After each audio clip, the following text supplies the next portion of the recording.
Assalamualaikum warahmatullahi wabarakatuh. Kembali lagi bersama saya Reviali Ahmad Fahraji. Pada kesempatan ini kita akan membahas mengenai tentang pemikiran inflasi Al-Makriji. Nah, apa sih inflasi menurut pemikiran Al-Makriji? Jadi, Al-Makriji itu adalah seorang cendekiawan muslim abad ke-15. Dengan nama lengkap, Al-Makriji adalah yakni Taqiyuddin Abu Al-Abbas Ahmad bin Ali bin Abdul Qadir Al-Husaini. Beliau lahir di desa Barjuam, Kairo, Mesir pada tahun 766 Hijriah atau sekitar 1364 sampai 1365 Masehi. Salah satu pemikirannya yang terkenal dari banyaknya karya yang ia ciptakan yakni mengenai tentang inflasi yang ia bahas dalam buku karangannya yakni dalam kitab Al-Suluk li Ma'rifat Duwal Al-Muluk. Dalam buku tersebut ia memaparkan pandangannya mengenai inflasi dan dampaknya pada ekonomi serta masyarakat. Menurut Al-Makriji, inflasi terjadi ketika jumlah uang yang beredar di masyarakat melebihi jumlah barang dan jasa yang tersedia. Hal ini menyebabkan harga barang dan jasa naik hingga daya beli masyarakat menurun. Selain itu, inflasi juga menyebabkan kerusuhan sosial dan polemik politik. Nah, faktor apa sih yang mempengaruhi inflasi menurut Al-Makriji? Yang pertama yakni ada faktor alamiah dan yang kedua yakni faktor dari kesalahan manusia itu sendiri. Apa sih faktor alamiah? Faktor alamiah yakni ketika suatu bencana alam terjadi, berbagai bahan makanan dan hasil bumi lainnya mengalami penurunan yang sangat drastis sehingga terjadi kelangkaan. Semisal di suatu daerah terjadi bencana longsor atau banjir bandang atau gunung meletus.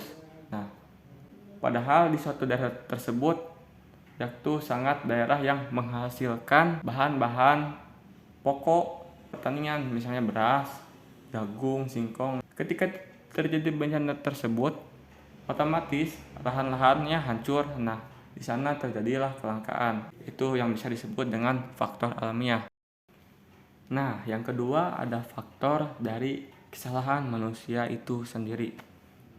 Poin pertama ada korupsi dan administrasi yang buruk dari para penguasa. Jelas, dari para penguasa yang tidak amanah terjadilah polemik-polemik pada barang dan jasa atau arus dari perekonomian suatu negara. Poin yang kedua yakni ada pengeluaran pemerintahan yang berlebihan. Munculnya poin yang kedua yakni sangat berkesinambungan dengan poin yang pertama karena adanya pengeluaran pemerintah yang berlebihan itu dari ketidakmanahan para penguasa di suatu negara tersebut. Dan yang ketiga ada pengaruh fluktuasi nilai tukar mata uang. Nah, apa sih yang dimaksud dengan fluktuasi nilai mata uang?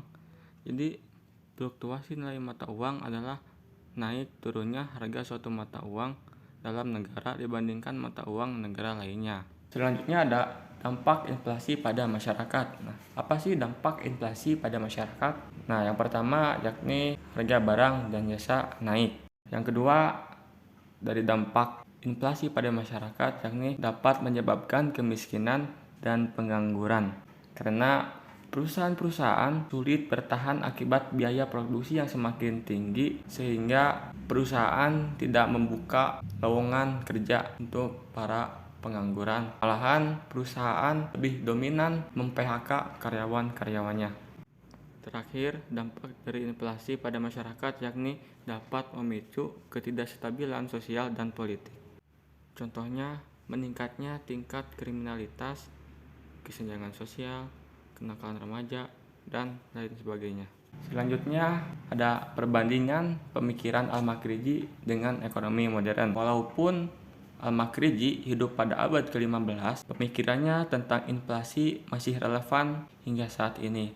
Karena apa? Karena konsep inflasi yang ia paparkan masih sama dengan konsep yang dipahami oleh ekonomi modern, yaitu terjadinya kenaikan harga barang dan jasa akibat jumlah mata uang yang beredar di masyarakat melebihi jumlah barang dan jasa yang tersedia. Namun, ada beberapa perbedaan antara pemikiran Al-Makriji dengan ekonomi modern, yakni Al-Makriji lebih menekankan pentingnya melakukan controlling terhadap pemerintahan dalam mengatasi inflasi. Sedangkan ekonomi modern lebih menekankan pentingnya pasar bebas dan persaingan untuk mengatur harga barang dan jasa. Jadi, poin yang kita ambil dari pemikiran Al-Makriji adalah beliau lebih menekankan terhadap controlling dalam pemerintahan untuk mengatasi inflasi. Sedangkan dalam ekonomi modern lebih menekankan pentingnya pasar bebas, jadi di mana pasar itu bebas menentukan harga dalam sebuah jual beli. Selanjutnya, yakni pentingnya memahami pemikiran inflasi Al-Makriji. Mengapa penting? Karena kita dapat membantu memahami sejarah ekonomi dan perkembangan pemikiran ekonomi di dunia Islam. Selain itu, pemikiran Al-Makriji juga dapat menjadi inspirasi dalam mengatasi masalah inflasi yang masih dihadapi oleh banyak negara di era saat ini. Dalam menghadapi inflasi, kita dapat mengambil beberapa langkah yang direkomendasikan oleh beliau, yakni yang pertama, mengontrol pengeluaran pemerintah. Yang kedua, meningkatkan produksi barang dan jasa, serta mengatur jumlah mata uang yang beredar. Jadi, kesimpulan pembahasan pada kali ini, di mana pemikiran inflasi Al-Makriji merupakan salah satu sumbangan penting dalam sejarah pemikiran ekonomi Islam. Konsep inflasi yang ia paparkan masih relevan hingga saat ini, sehingga dapat menjadi inspirasi dalam mengatasi masalah inflasi yang masih dihadapi oleh banyak negara saat ini. Dalam memahami pemikiran Al-Makriji, kita dapat memperoleh wawasan yang lebih luas tentang sejarah ekonomi dan perkembangan pemikiran ekonomi di dunia Islam. Selain itu, pemikiran Al-Makriji juga dapat memberikan solusi dalam mengatasi masalah inflasi yang kompleks dan seringkali menjadi masalah pada era global kali ini. Cukup sekian dari saya.